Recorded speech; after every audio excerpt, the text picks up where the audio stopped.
yesterday I saw a video of a guy eating a guy. So that was unexpected. And then I learned that the guy who was eating the guy, his nickname's Barbecue.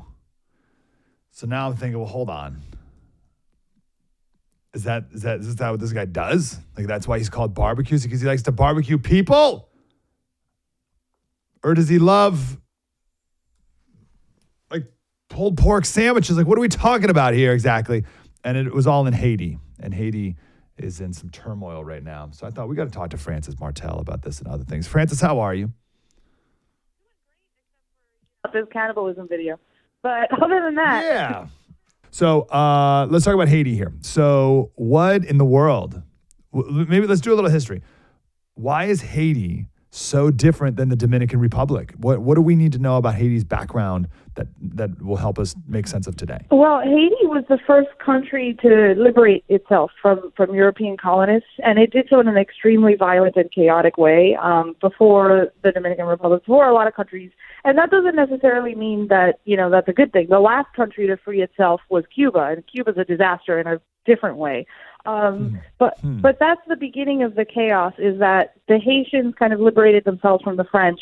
They're basically the only major French country in that region, and they got no support for centuries from anyone. On the contrary, all the other colonies that were still linked to Europe undermined kind of the stability of Haiti. No one wanted to do commerce with Haiti, et cetera, et cetera. And so it just became increasingly isolated and corrupt. And that, coupled with decades of international interventions that really hurt. For example, the United Nations introduced cholera to Haiti by sending peacekeepers in there that ended up having cholera and bringing in this disease that was not, was not native to Haiti. So they killed a bunch of people that way. The Clinton Global Initiative was in there trying to help people and also ended up being accused of all sorts of abuses.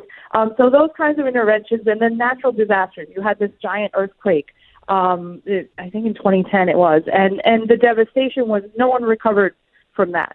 It was just the poverty continued. There was no organized effort to really rebuild, and the gangs started taking up power because the government was increasingly corrupt, and that was another obstacle, right? You can't really donate to anything because the government's corrupt. So you have the government getting richer and fatter, and then the gangs getting richer and fatter and kind of competing with each other. And then everything explodes in 2021 when the president at the time, Moise, was assassinated in his house. Someone broke into his house and shot him dead. His wife was there. His wife was recently arrested, implicated in the assassination. So Haiti hasn't had a president since 2021. They've had a prime minister that's barely there. He just announced he's going to resign this morning. So there hasn't really been a government for 2 years, and the most powerful guy in the country is Barbecue, the gang leader. Okay, all right. That's like crazy, all of that. So I kept noticing the media would call them gangs, and you're calling gangs too. It's interesting how people determine how we're going to describe these things. Is that what we're going with? These are gangs? Yeah, I'm glad you brought this up because I'm a little bit uncomfortable with this too because they seem to be like organized political militias. If you listen to Barbecue talk, Barbecue's real name is Jimmy Cherizier. He's and by the way, he's not a cannibal. There's no evidence of that. That's just stuff on the internet. But Barbecue is a political opposition leader, basically. If you hear anything he says, he's very political. He is not talking about violence. He's not talking about drug trafficking. He's talking about toppling the elites. He sounds like, classic populist. He's out there saying, we're going to take out all the elites. We're going to bring the people back in power. Like very, if you didn't know who was talking, you would say, it sounds kind of reasonable. And then you see a picture of Barbecue with a huge machine gun, threatening to genocide against everybody. Yeah. Okay. So gangs a little different, right? I don't know what I think of a gang. I think of gangs like selling drugs and stuff like that. That's not what these guys are. No, they are organized militias. They are highly armed and organized militias, and they're stronger than ever because Barbecue just led a prison break that resulted in 4,000 of them escaping prison. So now they're on the streets. That's unbelievable. That's like Batman. That's crazy. So he went in. They literally, quote unquote, liberated a prison. Mm-hmm. Are you kidding me? Yep. And Wow, that's unreal. And that's because the prime minister left the country. He went to Kenya. He's been trying to get Kenya to send police forces because there's no police in Haiti. Also, because Biden expanded the immigration policies to make it easier to leave Haiti. So all the cops just left. So there's no cops. So the prime minister went to Kenya to ask the Kenyan president to send police, which is actually unconstitutional for the Kenyan president to do. And once the prime minister left, Barbecue orchestrated this prison break. He's got an extra 4,000 troops on the street now, troops, gang, violent criminals. And he took over the airport, which makes it impossible for the prime minister to come back. Whoa. Okay, first of all, you kind of skipped over something that is pretty important. It was 2 years, 2021, when we had, the numbers we heard were 30,000 Haitian illegal immigrants at the border. And if everyone remembers, that was the whole border agent on horseback whipping the migrants. Remember that whole, everyone freaking out about that, and it never even happened. I had a quote here. Here's Biden. To see people treated like they did, horses really running them over, to people being strapped, it's outrageous. I promise you those people will pay. He wasn't referring to the illegal immigrants. He was referring to the border agent. Mayorkas said, we know that those images painfully conjured up the worst elements of our nation's ongoing battle against systemic racism. Maxine Waters said this was worse than what we witnessed in slavery. Okay, so everyone remembers that. What happened to those 30,000 Haitian illegal immigrants? But what you're suggesting is that if they were the good guys in Haiti, that led to further demise to where we are now in Haiti. Yes, and I'm not even sure they're all necessarily illegal, because we have, they can get to the border and plead asylum, and then there's a case that's open. So that's another element of this too. Like a lot of these people aren't committing any immigration crime, because it is legal for you to get to the border and say, I want political asylum. I'm a police officer in Haiti, and Haiti is a disaster. And you can wait out your case for years before you get processed, and you're not really violating any law. So all those people just came here, and, can you blame them? There's no institutional security in Haiti. There is nothing that is functional politically, and there's nothing to protect you. And there's no reason for you to defend someone like Ariel Henry, who's the prime minister that just resigned, because these people are corrupt, and they are, they're not behaving in a way that implies that they have any desire to build strong institutions in Haiti. So the cops are just saying, we're leaving, we're going to America, and they're leaving behind a problem that is increasingly unfixable.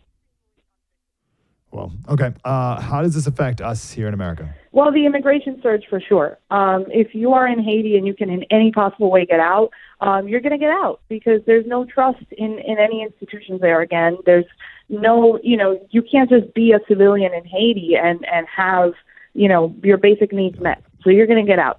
The other problem that I'm really worried about is what's going to happen. So this barbecue guy, now most powerful person in Haiti, could he end up being president? I don't know. The prime minister resigned and said, we need a transitional presidential council. I have no idea who's going to be on that. So what that means is we don't know what the next government's going to be like, and we don't know how they're going to interact with the other rogue regimes in the region, which makes Haiti really vulnerable to the influence of Iran, the influence of Cuba, the influence of Venezuela. And, those countries cooperate with Hezbollah. They cooperate with transnational criminal organizations. Haiti could become a huge hotbed of drug trafficking, of, processing violent jihadists. For example, Venezuela is known to have given out passports to, Hezbollah members that are Venezuelan passports, so they can get through airports more easily than if they had, say, a Lebanese passport. So stuff like that could happen with Haiti in the future, and that's a huge threat for us. Yeah, right in our back door. So the president of El Salvador quoted back the video of barbecue eating a guy, which, by the way, was taken 2 years ago. I love when people are like, whoa, that video was from 2 years ago. And you're like, okay. So they were eating people 2 years ago. It's also not clear who that is in the video, or that it's even Haiti. So that one. Okay, I don't mean to besmirch barbecue. I take someone who's eating someone somewhere is the video that went around. Yes. Either way, the president of El Salvador said, we saw similar images in El Salvador a few years ago, gangs bathing with the skulls of their victims. I can't even imagine. I don't even know what to do with that sentence.